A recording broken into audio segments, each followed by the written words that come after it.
and I got this little kit to keep it cool from untrusted source. To install that, we need to add a 5-volt fan connector that fits this fan to the motherboard. There's also a USB version. Alright, the first thing we got to do is get our pants off. We'll take out this SATA carrier. Don't need that.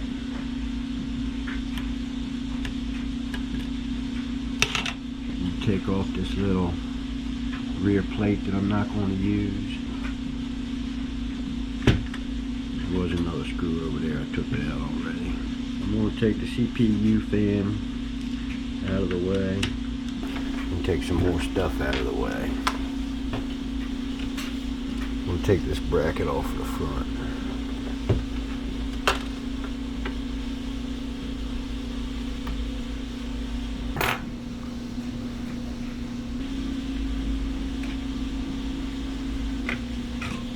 Ta-da! Okay, so with this cooling shroud for the network card that I got from untrusted source, they sent these little fan headers. Now, before I solder it on, I'm going to plug in this connector. In case things get hot, that'll help keep these in place where they need to be inside of there. Alright, it's got a little bit of tin on there. I'm going to have to bend these, and if this doesn't work out, I'll just cut that connector off and solder it straight to the motherboard. Okay, I've had to bend the legs on here a little bit and shorten them up a touch. Now I need to add a little bit of fresh juicy solder to those legs. Damn, I got the wrong tip on here. It'll be alright.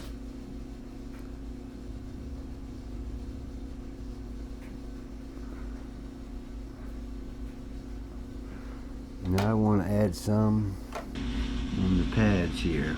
It's got a little bit of solder on there, but that's old.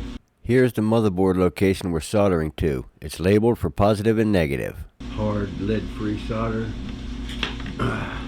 We want the fresh, juicy lead-based solder on there.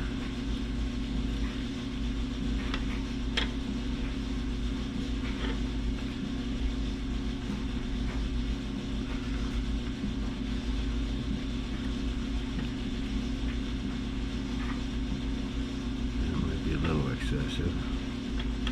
And I'm sorry you guys won't be able to see this, but I'll do the best I can.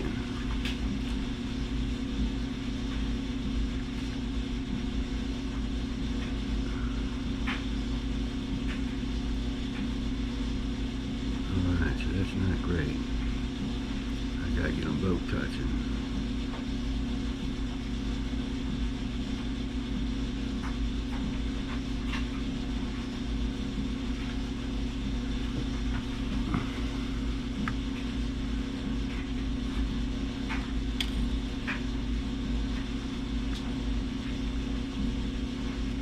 Okay, there we go.